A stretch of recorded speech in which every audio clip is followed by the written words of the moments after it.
तो जी नमस्कार, स्वागत है आपका मेरे चैनल मेरी दुनिया कामना त्रिवेदी में। और आज हमने बनाई है, यह आज की थाली है जिसमें कि है पनीर की सब्ज़ी बिना प्याज लहसुन के, जो व्रत में भी आप बना सकते हैं। अनाज ना खाते हो तो रोटी अवॉइड कर दीजिए, रोटी मत बनाइएगा। आलू फलाहार के कल मैंने बता दिए थे। हमको आज हस्बैंड के लिए और बच्चों के लिए सुबह लंच और टिफ़िन पैक करना था मुझे, तो मैंने ये बनाया जिसमें कि आज उनका व्रत नहीं है। तो ये थी मसूर की दाल जिसको मैंने तड़का लगाया जीरा और हींग से, ऊपर से हरी धनिया से गार्निश किया है। और ये आलू की सब्ज़ी फलाहार वाली, ये कल के वीडियो में डाली है। सुबह मैंने बनाए रोटियां सुबह खाने के लिए, और साथ में बने हैं चावल। हस्बैंड खा के ऑफिस को निकल भी चुके हैं बल्कि। और ऑफिस के लिए भी मैंने दाल चावल और पनीर की सब्ज़ी और पराठे पैक करे हैं। तो ये पनीर की सब्ज़ी बनाने के लिए हमें चाहिए पाव भर तो पनीर। पाव भर पनीर लीजिए, उसको ना पहले से काट लीजिए इतने भाग में, या जो भी शेप आप देना चाहिए उसको धो के अच्छे से काट लीजिए। आपके पास फ्रेश दूध और मलाई, दो चीज़ की रिक्वायरमेंट है पनीर के साथ साथ। तो आप लीजिएगा करीब 1 पाव पनीर और 1 पाव से 1.5 पाव दूध, यानी 1 से 1.5 गिलास दूध। 1 गिलास का मेजरमेंट होता है 250 मिलीलीटर, यानी 1 पाव। तो 1 पाव के आसपास 1.5 गिलास आप ले लेंगे तो आपका 250, मतलब 1.5 पाव के आसपास का 1.5 quarter of milk is required. तो वो आप रखें, साथ में तैयार कर लें थोड़े से मसाले। क्या मसाले?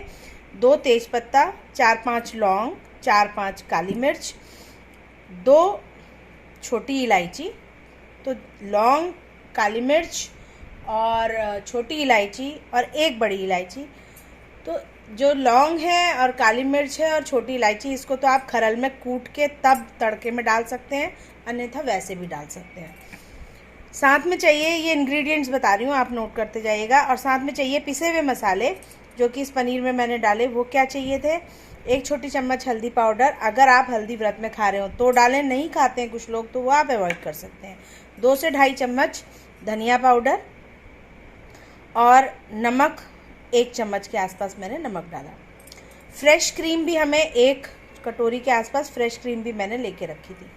अब हमें क्या करना है कि हमें पहले तो 2 टमाटर ले लेने हैं। टमाटरों को हमने मोटा मोटा काट लिया, या तो आप प्यूरी बना लीजिए। अगर आप इस तरह से टमाटर मुंह में उसके छिलके आते हैं, बच्चे नहीं खाते हैं, हस्बैंड नहीं खाते हैं, तो आपका पास ऑल्टरनेट तरीका है। टमाटर लीजिए 2 से 3 और उसको अच्छे से मिक्सी में पीस लीजिए। तो इतनी तैयारी आपने पहले से कर लेनी है बस। अब आपने चढ़ाना है एक कढ़ाई या पैन को, उसमें डालिए आप सरसों का तेल या रिफाइंड ऑयल या घी, जो भी आप यूज़ करते हो व्रत में। 1 सर्विंग स्पून, बस 1 सर्विंग स्पून ही आपको वो चाहिए। और उसके बाद आपने उसमें डालना है तड़का, 1 से 1.5 चम्मच जीरा, जो कि इम्पॉर्टेंट है। हींग, अगेन कुछ लोग व्रत में खाते हैं, कुछ नहीं खाते हैं, तो अगर आप हींग खाते हो तो डाल लीजिए आधा चम्मच, नहीं तो अवॉइड कर सकते हैं। उसके बाद हम डालेंगे 2 तेज़पत्ता, 4-5 लौंग, 4-5 काली मिर्च, 2 छोटी इलायची, जो हम या तो खरल में कूट के डाल सकते हैं या वैसे ही तड़के में डाल सकते हैं। उसके बाद हमने डालना है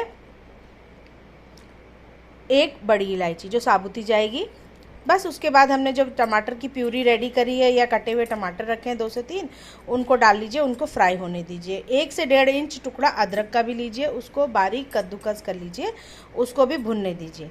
जैसे ही टमाटर और अदरक पड़ जाते हैं मसालों के साथ, तड़कों के साथ, तो उसके बाद आप डालेंगे पिसे हुए मसाले, जो कि है नमक, हल्दी और धनिया पाउडर, जो कि मैंने आपको बताया। और नमक 1 चम्मच मैंने करीब डाला, हल्दी 1 चम्मच डाला, 2 से 2.5 चम्मच धनिया पाउडर डाला, बस इतना ही रिक्वायरमेंट और कुछ नहीं। उसके बाद ढक दीजिए भाप में। जैसे ही बढ़िया से भुन जाते हैं टमाटर और अदरक का मसाला रेडी हो जाता है, उसके बाद आपने डालना है पनीर। पनीर को फ्राई करके भी कुछ लोग डालते हैं, मैं बिना फ्राई करे ही बनाती हूँ। तो मैंने डायरेक्ट पनीर डाला, मसाले के साथ हल्के हाथों से सौते कर लिया। लकड़ी का स्पैचुला लेंगे तो टूटेगा नहीं। बस उसके बाद हमने पानी का बिल्कुल मैंने इसमें यूज़ नहीं किया, ये आपके ऊपर है, आप चाहें तो पानी यूज़ कर सकते हैं।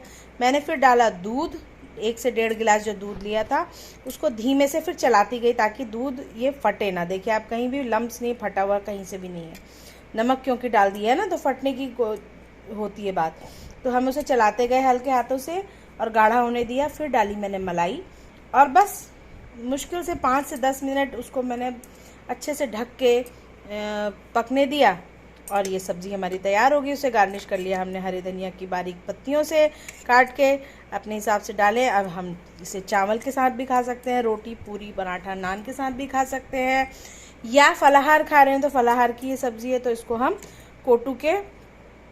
कोटू के चीले, कोटू की रोटी पूरी के साथ या सिंघाड़े के रोटी पूरी पकौड़े के साथ एंजॉय कर सकते हैं। साबूदाने की खिचड़ी और साथ में रायता हो, खीरे का साथ में क्या कहते हैं आलू के हो, इस तरीके से आप आराम से फलाहार में ये दोनों चीज़ें फलाहार में आप यूज़ कर सकते हैं। दोनों रेसिपीज़ बहुत इजी है, हेल्दी हैं और जल्दी बन जाती हैं। वर्किंग वुमेन और पीजी हॉस्टल स्टूडेंट्स के लिए तो बून है बिल्कुल। There is no point wasting time. आपके पास दूध भी रेडी होता है, नहीं भी होगा तो दूध ज़्यादा गाढ़ा कर लेंगे ना तो अपने आप ही क्रीमी जैसा टेक्सचर उसका बन जाएगा। साथ में हमने बनाए थे चावल, जैसा मैंने दिखाया। चावल मैंने खुले में ही बनाया, कुकर में नहीं बनाया, इसी बर्तन में। ये है हमारे आलू फलाहार वाले, ये है दाल और ये है रोटियाँ। तो और पनीर की सब्ज़ी अंदर कढ़ाई में रखी हुई है। तो आज इतनी सारी चीज़ों के साथ हमने आज का शुभारंभ किया। तो जय माता की पूजा हो चुकी है। अब आज मेरा व्रत तो पहली और अष्टमी को ही होता है, तो मैं भी अब ये भोजन ग्रहण करती हूँ। पहले आप लीजिए, बनाइए, खाइए, खिलाइए। चैनल को लाइक, शेयर, सब्सक्राइब तो ज़रूर करिए, बिना उसके चैनल आगे नहीं बढ़ पाएगा और आगे से आगे तक लोगों तक ये बात भी पहुंचे कि cooking made easy for everybody. घबराने की कोई बात नहीं है, बहुत आसान डिशेस हैं, आप चुटकियों में बना लेंगे। मैंने इस तरीके से बताया है, कुछ भी रॉकेट साइंस नहीं है। बहुत डिफ़िकल्ट चीज़ें मैं ज़्यादातर चैनल पे डाल भी नहीं रही हूँ कि जिसको बनाने में आदमी हिचके। बहुत आसान चीज़ें जिसमें आपका टाइम भी कम कंज्यूम हो, हेल्दी भी हो और जल्दी भी बने और सबसे ज़रूरी बात स्वादिष्ट भी हो। तो फिर मिलती हूँ किसी और डिश के साथ। कैसी लगी रेसिपी बनाकर कमेंट ज़रूर कीजिएगा। तो तब तक के लिए राम राम, नमस्कार, धन्यवाद, जय माता की।